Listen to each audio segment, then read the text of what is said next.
Hi guys, in this video I want to continue on the more kind of realistic data set we were looking at, the used cars, right? So we imported the used cars, and if you recall, this was the command that we used.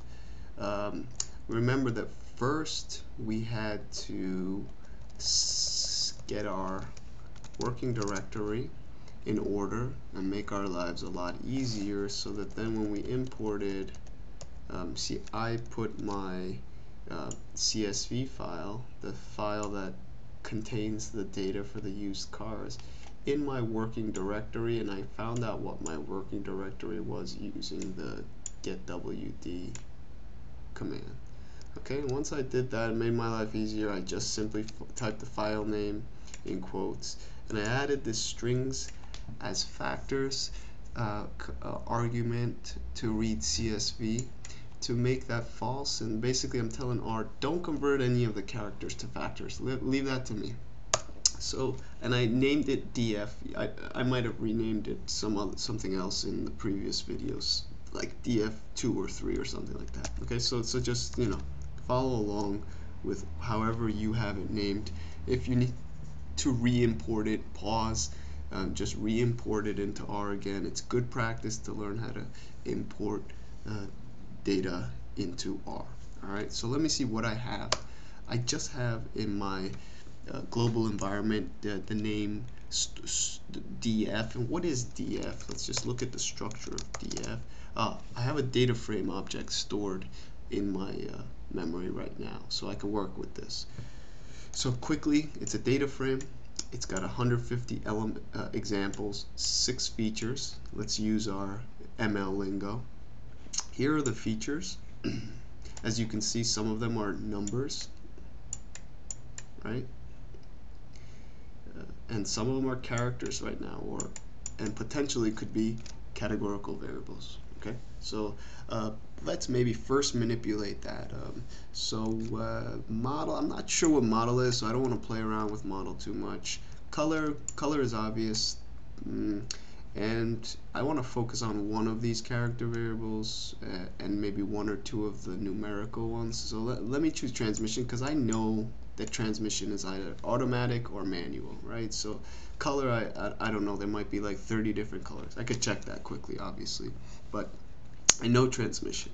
And let's keep this as focused as we can. So let me learn a little bit more about transmission specifically, because I might want to change it from a character to a vector. Okay, so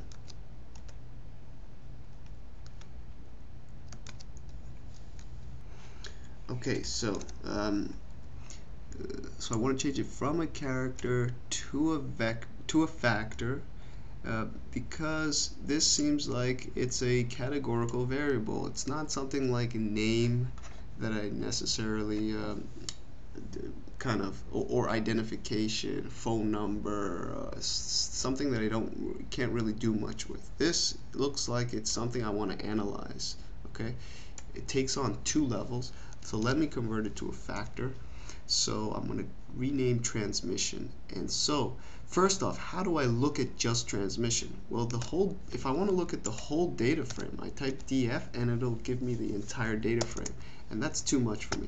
Recall that DF will show me just the first 6. So here I get to get a little snippet of the data. It looks cool. It looks like something I would see in a spreadsheet. I know I'm familiar with this. Okay. Now, how about if I just want to look at transmission, the column called transmission. So remember, a data frame is a bunch of vectors combined into one, right? Vectors of the same length. In this case, all these are 150 rows, right? So if I just want to look at one of them, I type the name of the data frame. If I hit enter, it'll show me the entire data frame. If I use $, then I type in one of the names of the variables. Okay, and that's why the $signs are here. Okay, so I want to look at transmission. If I hit enter here, it's going to show me all 150 transmissions in one vector. Okay, right? So let's go back. That's what I wanted, by the way. So I did get what I want, but it's kind of sloppy. So I could use head again, and I could combine that and just look at the head of transmission. And it'll show me this first 6 transmissions. That's nice. Okay.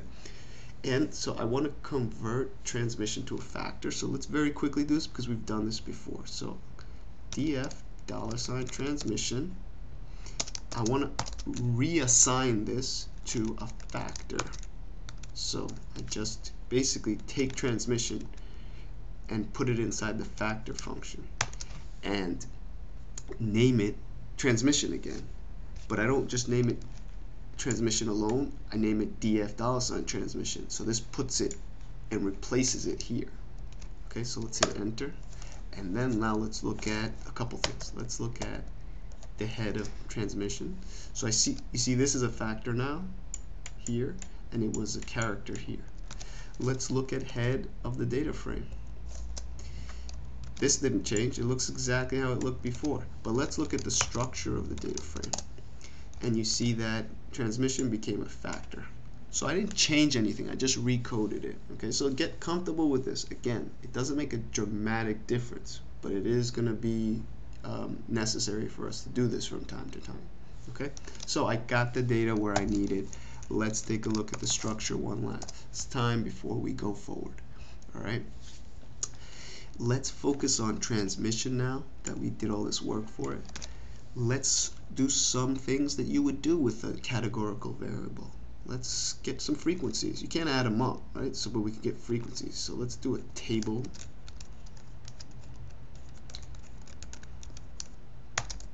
So we use the table function, and basically it'll just tell us how many auto transmissions there are, how many manual transmissions there are. These are the 2 levels of transmission, so it gives us a count. Now if I want to get proportions instead of frequencies, I can do the table and then divide by 150, right? But I could do length, and that'll give me the length. Here, let's do length alone and see what it does. 150 tells me how many elements are in data frame transmission. So if I divide the frequencies by the length, I should get the proportions, right? Simple arithmetic here. I see now, this is a little bit more adult. I have 85% of my data, of my used cars are auto, and about 15% of them are manual transmission. Cool, that's useful. So I'm starting to learn about my data. Okay. Now, maybe I could get a pie chart. So let's do a quick pie chart. So, by the way, the new function here is pi, right? New function. So far, we're learning a few. We might have seen these before. Table, length, separately, combined together. Pi gives me a very simple-looking pie chart. We can make it look really great, but that'll be a whole thing on itself. But I just want to get a quick look. So I put table, and I put transmission. It makes sense to make a pie chart of a categorical variable. And you see I get a little pie chart. Obviously most of this pie chart is going to be occupied by auto transmission, and only 15% of this pie chart has manual. So we got a visual here and a kind of numbers here, proportions here. So we really now understand a lot more about our data. Okay. This, I can quickly make a bar plot as well. It shows me the same stuff in a different way of transmission. I'm really focusing on transmission right now, as you can see. 122 auto, 128 sorry auto, 22 manual. So there's another way to look at the same thing. Okay, so you have these tools here: table divided by the length, which will give me proportions, so relative frequencies, pie charts, bar charts. So if I have a categorical variable, I can first start looking at it like this, alone, univariately. I can start understanding it. Okay, so that's transmission. Let's put transmission aside for a second and focus on one of the numerical variables. How about mileage? That might be interesting. All right, so let's pretend like these are the used cars at a certain kind of garage. What's the average mileage these cars have? All right, or I jumped the gun a little. Let's learn a little bit more about mileage. Okay, so let me clear my screen and let's look at just mileage. So DF $mileage will show me all 150 mileages. I don't want to see that mess again. So if I do head, I get a little snippet of just mileage. So I'm taking one of the vectors out of the data frame. Right? Here's the data frame, all these columns. I'm just taking mileage out and I'm looking at it alone. Okay? So it'd be nice to get the mean mileage, the arithmetic average mileage. The average mileage of these 150 cars is about 44,000 miles. Cool. How about the median? Every time I refer to a variable in a data set, in a data frame, I have to use the name of the data frame, $, the name of the variable. The median is slightly less than the mean. Okay, these are both measures of central tendency. So if the mean is that much bigger than the median, it's kind of hinting to me that this might be right skewed slightly. We'll see. We'll make a histogram soon enough. But before we do that, some more numerical measures of summaries of the data. How about the variance? So this is Stat 101 stuff, right? Variance. Oh, much nicer to look at the standard deviation of mileage. Okay, so this gives me an idea of how spread out mileage is, right? So obviously the units here is miles. So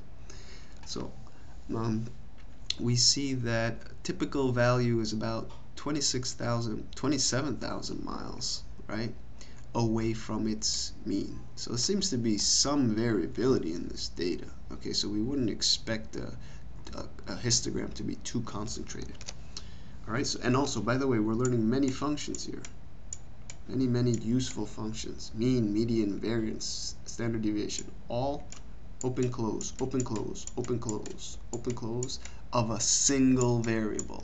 Okay, and we can get the range. Let's get the range. And so range will pack the min and the max into one. Okay, so we see the minimum, the car with the lowest mileage, the car with the most mileage. We can get min and max also like this. Okay, and max like this. Kind of what you would expect. Okay, let's now get some visuals. Okay, so we saw the pie chart and the bar chart are useful for categorical data. What's useful for looking at one numerical variable by itself? Hey, a histogram at least, right? So hist, as simple as this. This would take you half an hour to make this histogram in Excel. Okay, and this one command is gonna create it for us here in R. Alright, so yeah, you see I guessed that this was slightly rightly skewed. Look at this distribution. It's got a long right tail, right? So I was kind of right? So the mean gets pulled in the direction of that tail and the median stays kind of a little bit back. Here's the mode, by the way, you could argue, right? So the data seems to be right skewed. That gives us that's valuable information about mileage. So we're really starting to understand mileage, what the average is, what the center is basically, how spread out it is. How is it spread out? Well, the histogram gives us a visual, which is nice. Another visual with a numerical variable is a box plot. So let's quickly make a box plot of, okay. And so we see the box plot, it's kind of vertical. It'd be nice to get that horizontal. A quick command could fix that, but either way you see that this box plot, which shows, quick review, the first quartile, the second quartile, and the third quartile in the center, right? That's the median, right? Q2 is this, it's just another name for the median, all right? And then we see that this right tail, the positive tail, is a lot longer than the left tail. And if you go back and we look at that histogram, it's showing the same information in a slightly different way. Okay?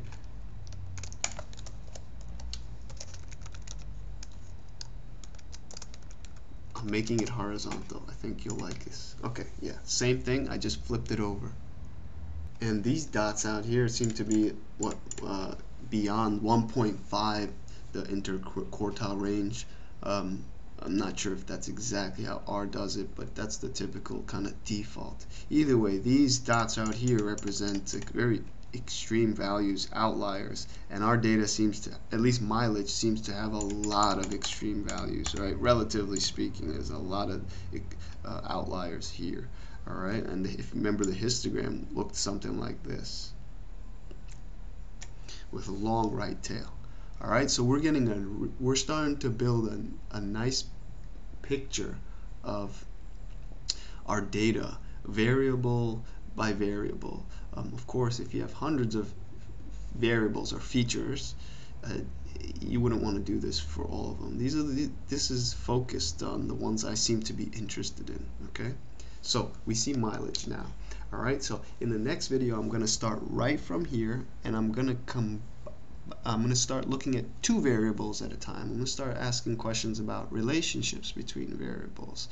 Okay, so we'll look at some measurements of relationship between variables. Okay.